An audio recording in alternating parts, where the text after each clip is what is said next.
Welcome back, English learners. My name is Marco, and I'm joined here by the lovely Erica. And today we're going to be bringing you another great lesson, one of the lessons that you requested. Yes, that's right. Actually, Maxim S requested this one. Right. I think he's really into research and investigation, so we're bringing you a great lesson about this topic.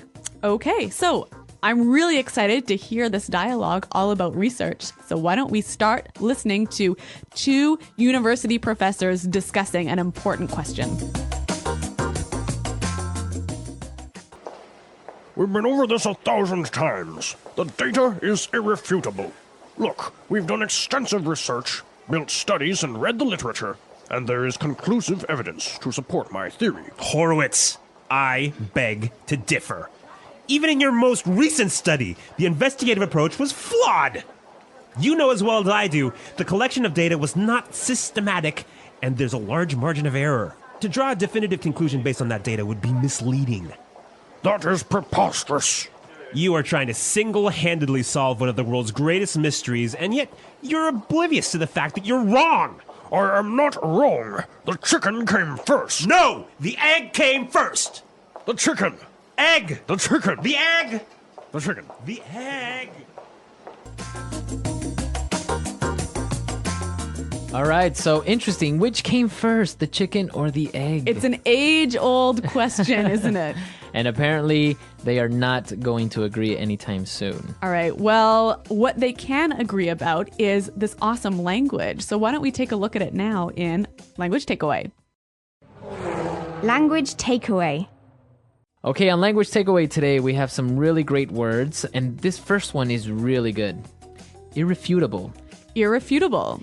Irrefutable. The data is irrefutable. Okay, so if the professor says that the data is irrefutable, what does he mean by that? He's saying that you cannot deny it. It is really, really true. It is really true. There is no way this is a lie. Exactly. Okay. Irrefutable evidence, for example. Yeah, that's a great phrase. All right, so the professor complained that Dr. Horowitz's experiment was flawed. Flawed. Flawed. So, flawed. Is that an adjective, a verb, or a noun? It is an adjective here. Now, when something is flawed, there is a problem with it, right? Okay, There's so a it mistake. has an error. Yep. Okay. So this adjective is a way of saying that his experiment has a flaw. A mistake. A Exactly. mistake. So flawed is the adjective of a flaw. Right. Okay. Now, the reason that his study or his experiment was flawed is because that it was not systematic. Systematic. Systematic. So systematic. That's an interesting word. Now, I think we can recognize the word system in here, right? Right? So when something is systematic, it follows a process. A certain order. Yes, a certain system. Right. So that's basically what systematic means, to follow a certain order, to be more organized, right? Exactly, yep. Okay. And what about our next word? Preposterous. Preposterous. Preposterous. That is preposterous. I love this phrase. It usually goes together, right? That is preposterous. Yep. Okay, so what does it mean when I say that? It means it's absurd. It's ridiculous. Right. It doesn't make sense. I can't believe you said that. All right. Well, this is a really interesting phrase, but I think it's a little bit more common when it's used by older people. Yeah, I don't really see a young person going up to someone and say, hey, that's preposterous. Yeah, but it is a wonderful phrase. Now, our final phrase for takeaway, oblivious. Oblivious. You're oblivious to the fact.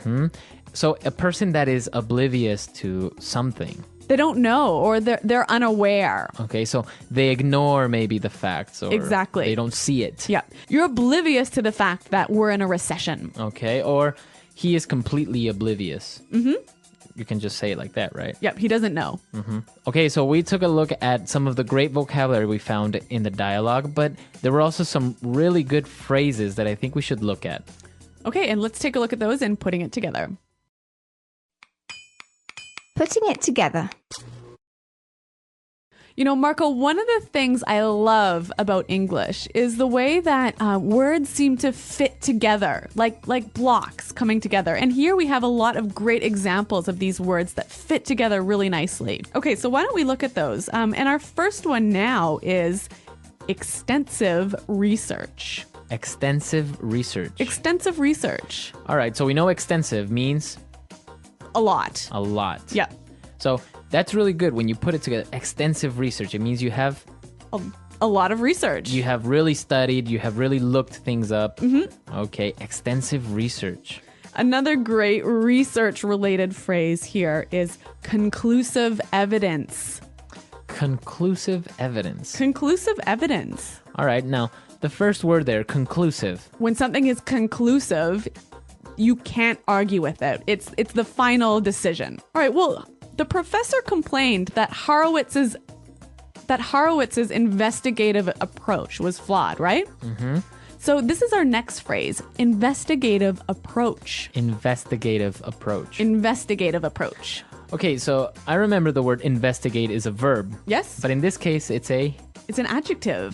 adjective, When something is investigative, it's obviously having to do with an investigation. Mm-hmm.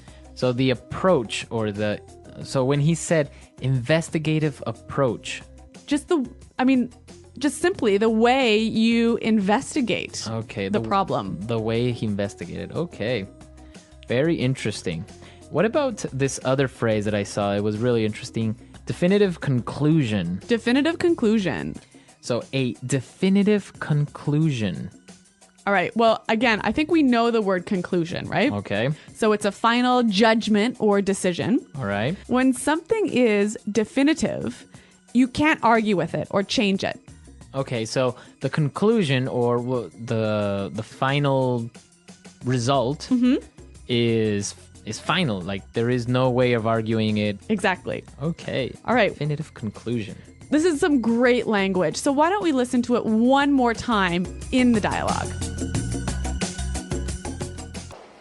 We've been over this 1,000 times. The data is irrefutable. Look, we've done extensive research, built studies, and read the literature, and there is conclusive evidence to support my theory. Horowitz, I beg to differ. Even in your most recent study, the investigative approach was flawed. You know as well as I do, the collection of data was not systematic, and there's a large margin of error. To draw a definitive conclusion based on that data would be misleading. That is preposterous. You are trying to single-handedly solve one of the world's greatest mysteries, and yet you're oblivious to the fact that you're wrong. I am not wrong. The chicken came first. No! The egg came first! The chicken. Egg! The chicken. The egg! The chicken. The egg!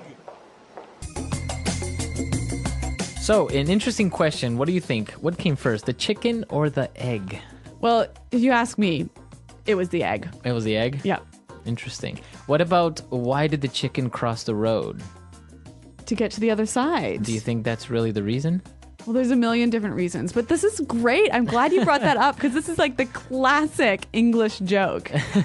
The classic English joke, right? Why did the chicken cross the road? And the answer is always, Well, there are a million answers. So do you guys know any chicken jokes? why don't you leave us your thoughts on what came first, the chicken or the egg? And why do you think the chicken crossed the road? All right. Well, we really look forward to hearing your ideas. And so I think we're out of time for today, but thanks for listening and goodbye. Bye.